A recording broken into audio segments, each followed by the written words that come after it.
paano mo na-manage yung expectations na ikaw yung magiging future ng NU nung season 8? Before naman kasi, yun nga, nagka-COVID po. So, talagang medyo nahirapan kami.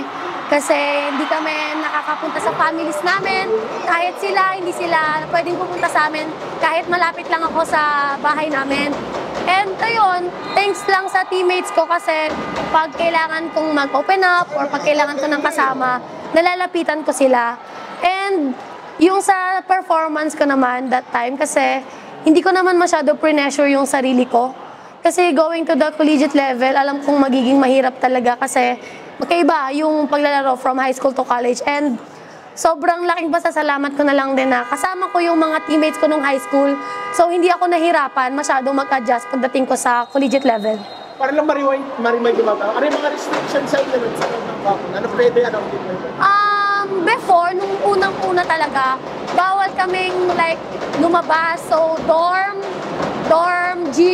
gym lang kami. Sa dorm namin sa baba, merong Alpha Mart. So before, bawal talaga. Just imagine, nasa baba lang ng dorm namin yung Alpha Mart, bawal pa rin. So ayun, bawal kaming makipagkita sa mga parents namin, kahit lapitan man lang sila sa labas ng dorm, bawal. So yun.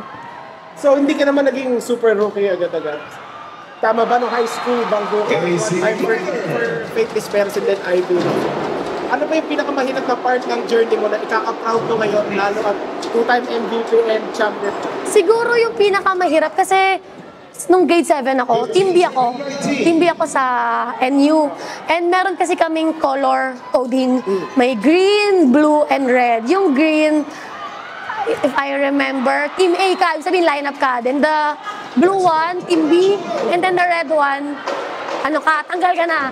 And meron kasi parang sinabi sa akin, hindi ko na maalala kung sino, parang sabi na sa red line ako. So parang there's a possibility na matatanggal na. Hindi, I mean, tanggal na ako. Parang ganon. So ako, imbis na masad ako, sabi ko, ay hindi, hanggat wala pa namang sinasabi sa akin, hanggat wala pang ina-announce, ilalaban ko lang. And yun, thankfully, hindi ako binetray ng hard work ko. So yun, nagsipag lang ako and hindi ko naman siya nakuha agad-agad. Na-line up ako pero hindi ako naglalaro. Tapos yun, maraming seasons na ganun eh. Kasi syempre yung mga teammates ko malalakas talaga. So hinintay ko lang talaga yung time ko. And hindi ko tinigilan na mag-pursige pa. So may chances or medyo malakas ang chance na last season mo na and then to be considered a legendary UAP career. So paano mo lang ina-approach tong season na to with the pressure, especially sa team mo na top contender kahit nung pre-season? Ako, personally, iniisip ko kung ano pa yung mga pwede ko pang improve. Kasi parang I believe na meron pa akong hindi nagagawa na pwede ko pang gawin bago ko matapos sa career ko dito sa UAAP. And yun, paunti-unti ko siyang inaaral and ina-apply sa game. During your stay here, marami ka nakalaban na super rookie rin. Tulad mo si Angel Canino, si Angel Poyo, si Dongalio, at saka si Shaina. So kanino ka parang pinaka-na-believe at their stage of being a rookie?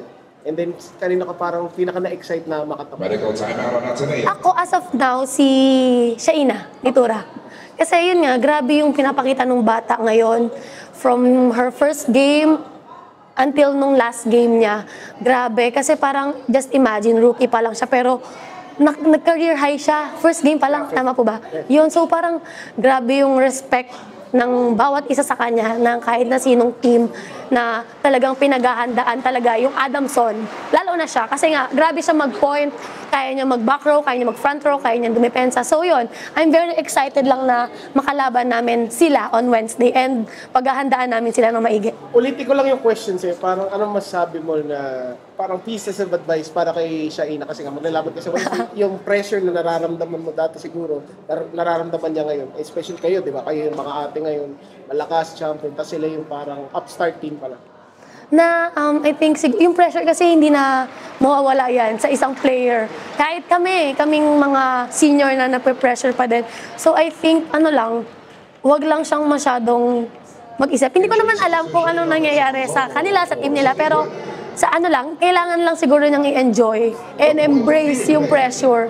Parang, yun nga, kailangan niyang kaibiganin yung pressure para hindi siya ganun masyadong ma-clouded yung isip niya. So, yun lang.